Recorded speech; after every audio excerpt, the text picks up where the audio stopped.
This musician was best known as a member of Motown's legendary trio Holland-Dozier-HOLLAND, which included composers, producers, and arrangers. The three were a driving force behind the Detroit-based label's R&B and pop chart success in the 1960s, and they were responsible for several #1 songs.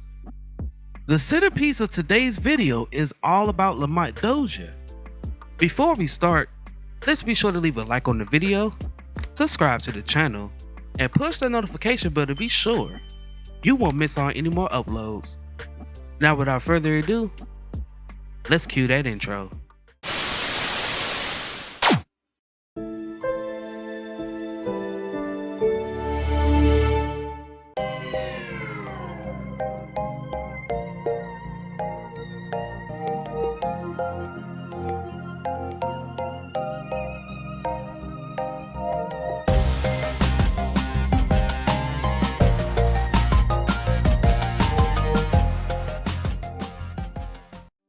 Born Lamont Herbert Dozier on June 16, 1941 in Detroit, Dozier grew up surrounded by music, and he started writing songs and music before he was a teenager.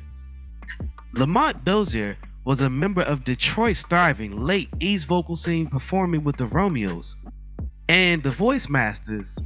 Dozier signed with then fledgling local composer and producer Berry Gordy, and his debut single, Benny the Skinny Man, was released in 1960 on Gordy's sister's label, Anna Records, under the name Lamont Anthony. I nearly knocked him out of sight, but when I thought he also collaborated with Gordy on the Motown hits for Marv Johnson. Two more singles followed. In 1963, he collaborated with singer-songwriter Eddie Holland on a single release. In 1962, Holland scored a Motown success with the Jackie Wilson sounding single, Jamie. The next year, Dozier, Eddie Holland, and Holland's brother Brian started composing together, beginning with the Supremes' #1 R&B hit, Where Did Our Love Go? The Holland-Dozier-HOLLAND writing, production, arranging trio had a fantastic 5-year run at the top of the R&B and pop charts, selling millions of albums for Motown. Another Motown act, the Four Tops, had a particular fondness for Holland-Dozier-HOLLAND's tunes, achieving #1 R&B and pop successes including I Can't Help Myself, Sugar Pie, Honey Bunch, and Reach Out, I'll Be There. HDH left Motown in 1967 due to lawsuits, royalty disputes, and creative differences, and founded their own labels, Invictus and Hot Wax Records, which released hit singles by chairman of the board, Give Me Just a Little More Time, and Frida Payne, Band of Gold, as well as recordings by the Honeycomb, Parliament, and 100 Proof Aged Soul. Dozier relaunched his music career on Invictus with the mid-tempo ballad, Why Can't We Be Lovers, a collaboration with Brian Holland that peaked at #6 on the R&B charts. I can't break, I'd fall apart if you weren't there when I The follow-up Holland-Dozier single, New Breed Kinda Woman, reached #61 on the R&B charts in 1973. no breed kind of woman, yeah, it's a stone. The Holland-Dozier-HOLLAND group split up the same year, and Dozier signed with ABC Records as a solo artist. Dozier's debut album for the label, Out Here on My Own, produced the ballad, Trying to Hold On to My Woman. She never once complained. And the grittier and more energetic, Fish Ain't Biting.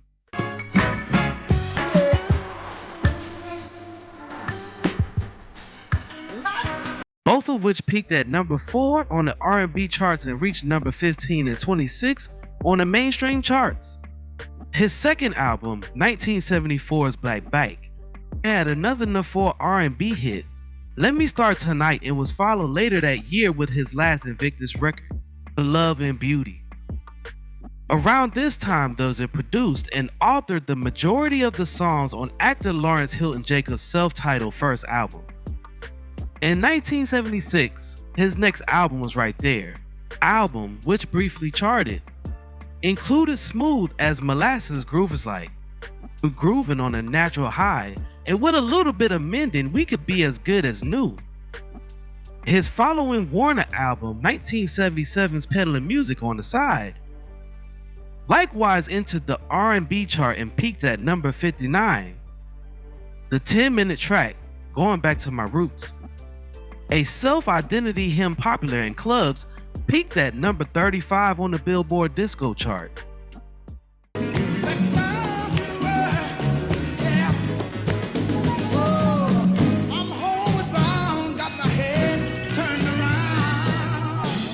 Bittersweet followed in 1979 and produced another chart and club record with Boogie Business.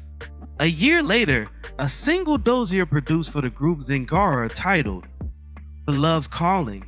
This single hit number 29 on the R&B charts in late 1980.